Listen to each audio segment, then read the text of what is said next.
Hi, I'm Lorna from Radiant Crystals UK. You've obviously been following me in my little journey. If you haven't, then do watch some of those videos for me.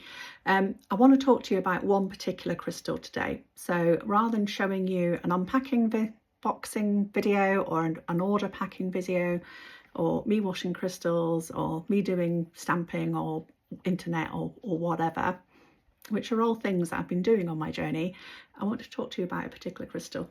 So today I'm going to talk to you about amethyst. So one of my favourite crystals. It is one of the most favourite crystals across the world, to be fair.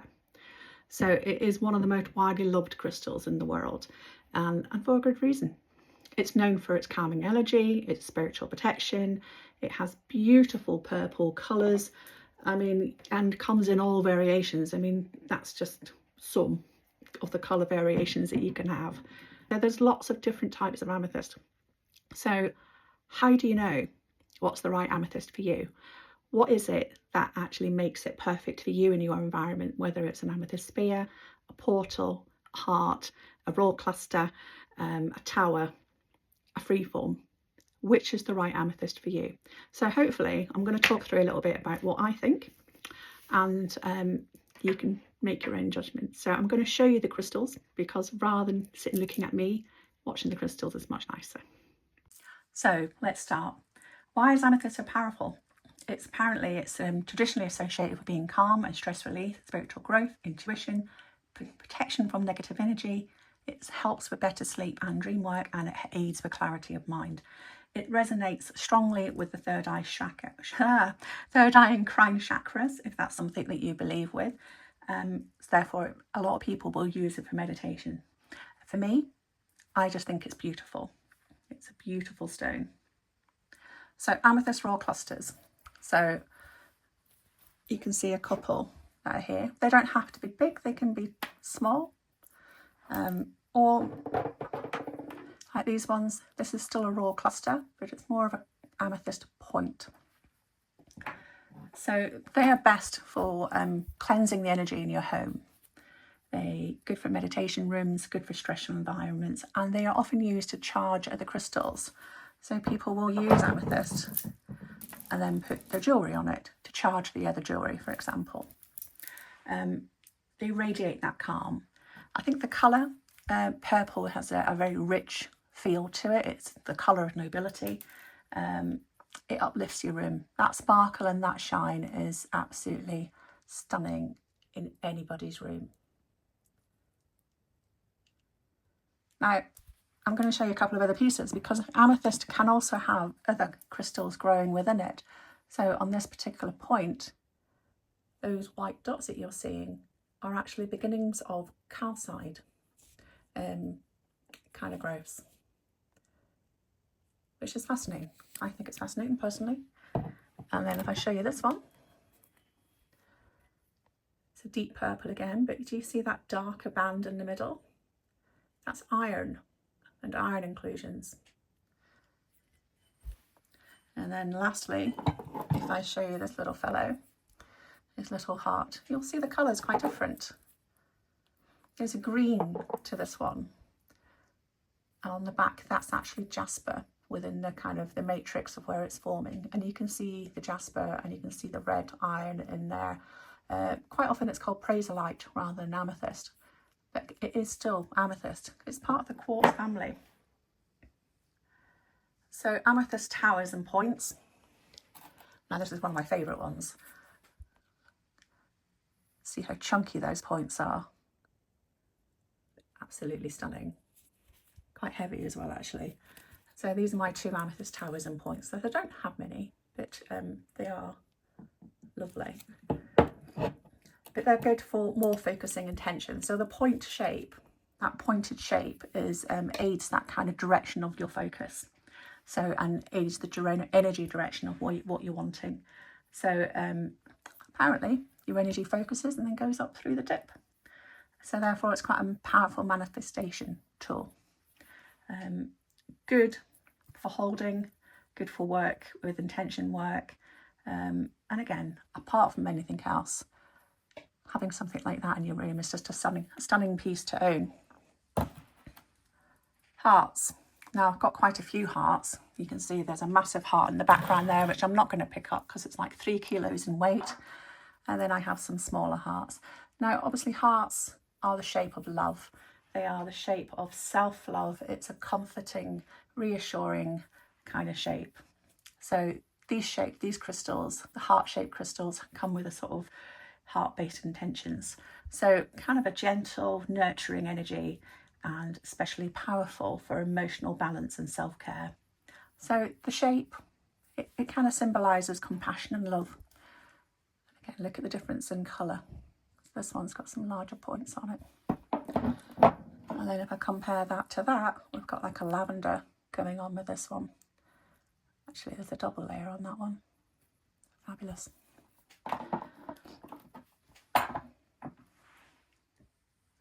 So portals. So we've got 2 here. This beautiful heart portal that actually, to be fair, I thought I'd sold, but the person decided the postage cost was too much to go to New Zealand. Stunning. So it is a true portal. So you don't see the forms of the points in the way that you do with the other crystal pieces that I've got here. The portals, the points are kind of going inwards. So you can see the formation of the points in there. And you can see on this one, there's like a double layer of those points. So the portal was supposed to be more for like deep emotional work, that inner work, that inner focus, portal energy and transformation. Combining the loving energy of the heart shape, this one, as well as that kind of depth of natural kind of portal inner work. Take this one out so you can see a beautiful. I love how both sides of this are polished. And then you can actually see the banding. So there's like agate banding down the side there. I'm pointing to should point to the crystal, the agate banding on the side there. But beautiful piece.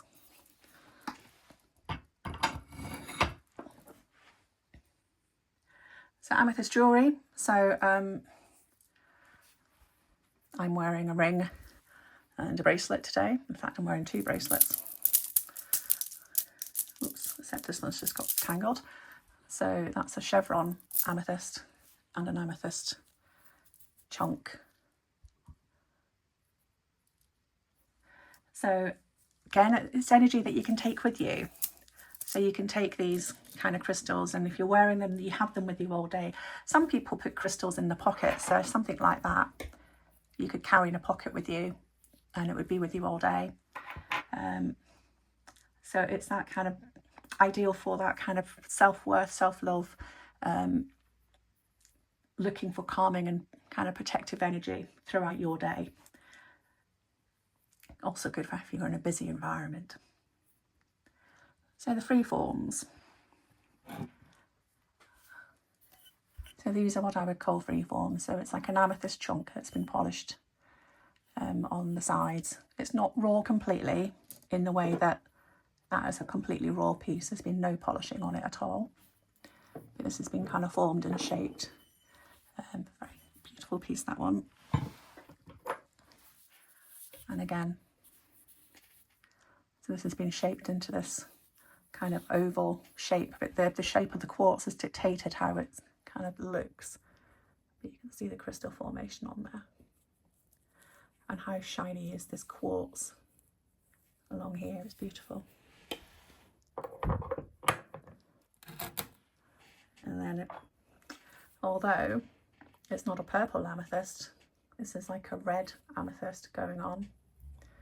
And that's what I was saying about amethyst can come in other colours. You can get green, black, red. And this is like a peachy red colour. And likewise, this one, it's a lavender. Look at that agate banding on there, the blue. So some crystal shops, wholesalers will tell you the deeper the colour, the bigger the points, the better quality the amethyst is. Me, I just love them all. I actually enjoy the variation of them. I'm not too worried about something if it's lavender coloured. And then we got something like this, which is mica, obviously still crystal, got crystal leaves, you've got a crystal base, but it's man-made. It's been adapted. But it's a tree, it's a decoration. So, and the tree is a very kind of feng shui type item to have in your house, like a bonsai tree. The tree form symbolises growth, abundance, emotional balance, and to encourage positive energy and harmony. So there's lots of different types of amethyst there. And I'm just going to show you this one. This one isn't actually for sale. This is my own collection. So it's a free form. It's a little geode,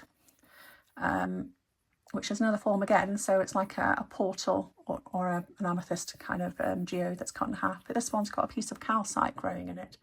So what I showed you on that other one, on the points, as being tiny little white crystals, eventually they grow into something like that. It does look like a sort of mouth eating something though, but I quite like that. So crystals can come in all forms. I don't have a lot of chevron amethyst, but they tend to be sort of more polished kind of pieces in my experience. It's a different type of stone matrix. So how do you know what's right for you? So I guess, so how do you know which amethyst is the right one for you? So I guess it's about trusting your intuition. So I find that I'm often drawn to a particular piece. I feel kind of semi-connected to it. It's like you suddenly see something and you think, oh, that, I want to keep that, or I want to have that, or I feel I could use that. I'm like that this one at the moment, so if anybody buys it, I'm going to be absolutely devastated. However, the point setting up a shop if you don't sell stuff. So I guess it's about that intention that you have for it. So if you believe in the metaphysics of crystals, that calm protection, that spiritual growth, that focus that amethyst is said to give you, I guess also it's about your lifestyle. Is it something for your home? Are you wanting it for decoration? So something like that would be a decoration in your home. Or are you wanting something to carry with you that you can fit in a pocket, in the palm of your hand? I won't go as far as say I put them down my bra. I absolutely don't. But I do know a lot of people do. But I would find that a bit uncomfortable. And then it's about your energy, I suppose. A strong statement piece like a portal, like the large heart that we have here, or something smaller, something that's less kind of in your face. And then it's like things like, how do you care for amethyst? Because actually all these points, they gather dust, don't they? So now there's different types of cleansing. Now some people cleanse as in they want to cleanse the aura. So they will put it outside in the moonlight. They will clear the aura with sage smoke or palo smoke. I think for me, the biggest things about amethyst care is don't leave it in the sunlight, in strong sunlight, because it will fade the amethyst. You can gently wash them and dry them. I use a toothbrush, just gently wash the points. Or you can use those jelly things that you get for computer keyboards or your car, the air filters, the jellies that you can kind of push down. So they are quite good for cleaning them too. So looking after your crystals. So again, amethyst, my final thoughts. They are a timeless piece. They do support that peace and clarity and spiritual well-being for those that believe down that way of thinking. But for me, whether you're just on your beginnings of your crystal journey, whether you just love crystals because of how they look, or whether you love them for the resonance that they give you, amethyst is always a go-to crystal to have. So thank you for putting up with this video, and hopefully if you've got any ideas of what crystal you would like to learn more about, please leave me a comment. I love hearing feedback from people, and I know I do this myself. I will watch something on a feed and I will scroll through. Please don't. Please leave me a feedback, give me a like, and if you want to continue watching me on my journey, please subscribe to my channel. Okay, thank you.